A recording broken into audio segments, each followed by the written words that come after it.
COCOFED. No, kasi yan ang Oposisyon doon sa ano? pinipilit ng gobyerno sana na mabawi itong mga levy na ito at itong 24% na to, which is around 80 bill, lagpas na ngayon ano? Na preferred shares na ngayon ay sana magamit na ng gobyerno para sana sa mga programa niya para tulungan ang ating mga magsasaka katulad nila Casita sa Quezon. At sa iba pang probinsya, there are 68 coconut-producing provinces out of 79 provinces. 79 provinces, 68 ang coconut producing. Biro nyo yung dami niyan. Ngunit ang humaharang naman dito sa mga desisyon na ito ay ang COCOFED. Anong ibig sabihin? Coconut Federation? Coconut Producers Federation of the Philippines. Okay. Ang dating recognized ng gobyerno na Coconut Farmer Organization daw. Well, ang maliwanag, ang namumuno ng COCOFED ay, again, yung mga oligarchs. Ang mga landlord yan. Mga malalaking landlord. Lagi kong naalala ang pangalan dyan, Lobregat ng Zamboanga kasi presidente ata ng COCOFED for a very long time, no? Of course. No? Hanggang sa ngayon po, ay kiniklaim nga nila na sila ang pinakamaraming miyembro na magninyog. Pero ang claim na ito ay base lamang dun sa nangyari again sa coconut levies because during martial law, lahat ng nagbebenta ng kopra ay otomatikong nagiging miyembro ng COCOFED. No? Ayon na rin sa batas na mga ipinalabas ni Mr. Marcos at the time. But the reality of it is that they are not the small coconut farmers. No?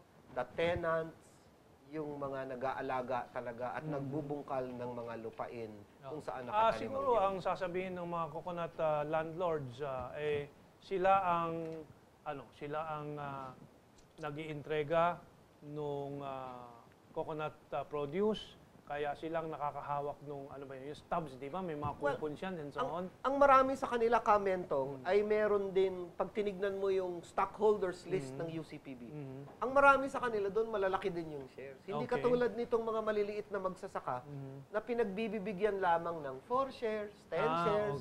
Sila mga daang libong shares ang hawak nila. Kaya may particular interest sila na hindi yan mabawi ng gobyerno at maging private stocks yan para yung kayamanan ay sa kanila pa din. Hindi na public, walang public character na yun. Yun ang gusto nila mangyari.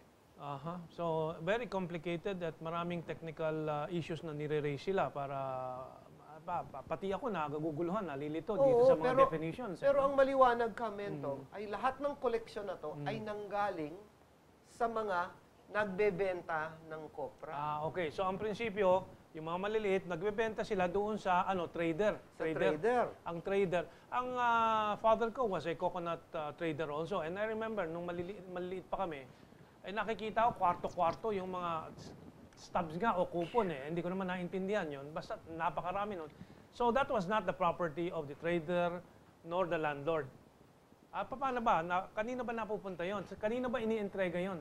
Yan, ganito po yun Noon, sa kada 100 kilo ng kopra na iyong ibebenta, no, ay mayroon munang ipinataw na 55 centavo levy. Okay. Yun yung may coupon na sinasabi yun. mo. Okay. Ang problema, hindi naman nakakarating talaga yung mga coupon na yun sa ating mga maliliit. So, ang humahawak pa rin ng malalaking bulto ng coupons ay yung mga malalaking trader at itong mga miller. In fact, very descriptive dyan yung testimony ni General Virgilio David. Because at that time, he was military supervisor to the Philippine Coconut Authority in martial law. He was offered tons and tons of these coupons for having only one coconut tree in his home. So, yung coupon is equivalent to what? The shares in the coconut levy fund? Well, that's what they say. Sabihin. That's what they say. Kaya But, pala. After 1 year, nagpataw ng pangalawang coconut levy. And this time, ito yung malaking coconut levy. Si Mr. Marcos through a presidential decree. Ang lahat ng huyan ay wala ng coupon. Yun. At itong pera na ito that amounted to 9.7 billion collections, ito yung mga ginamit sa investments. Kung walang coupon, then paano magkakaroon ng ebidensya ang mga farmers na sila ay Wala ho. nakapag-entrega? So really, there was no tracing Aha. of ownership. Oo. Ang ginawa na lang nila, through UCPB, namigay ang COCOFED, kunyari, ng mga stock certificates dito sa mga magsasaka. Pero maliliit ang halaga. Stock certificates to what company naman? Well, CIIF? UCPB, the CIIF Oil Mills, CocoChem, CocoLife, lahat ng kumpanyang itinayo.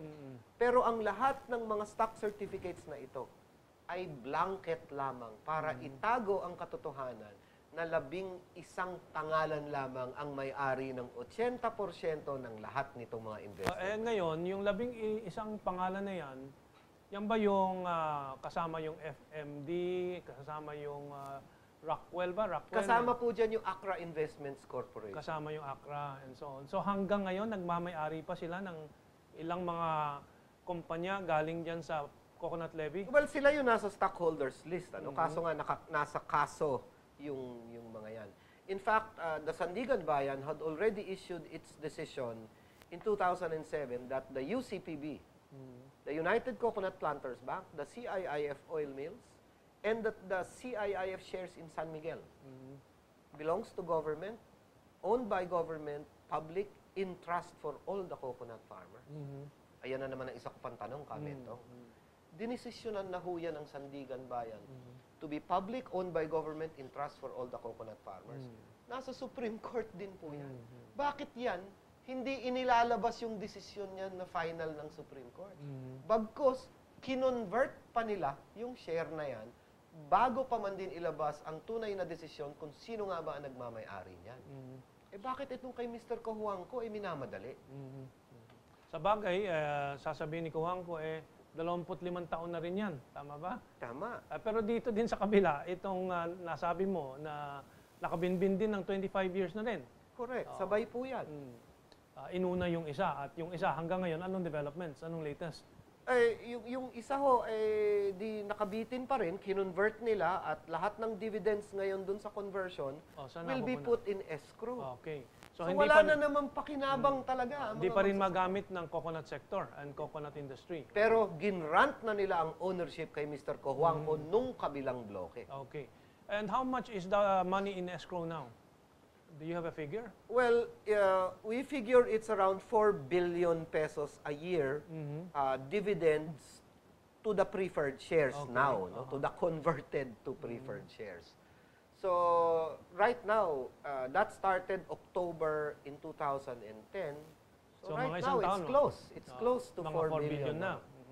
And kung yun sana, magamit ng coconut industry sector, napakalaking tulong kasi ang naririnig ko sa mga coconut industrialists, yung processing of coconut oil from copra to more high-value products ay mas posible pagka may pondo, may investment at makapagtayo ng mga processing centers. Di ba yan napapag-usapan natin ni Jerry Natividad and so on, nakasama dyan sa Coconut Association. So. Yes, and even I think you guested Melot Santos once. That's right. Yung conversion ng coconut oil into Oleochemicals, lubricants. yes. Lubricants for tricycle and even cars, yung oil ng mga sasakyan. Plus pharmaceuticals. Nutraceuticals, Cosmetics. And, cosmetics, and I read somewhere that ano ba yun, yung CocoChem company, yung Kao ba? Kao Philippines? Yes.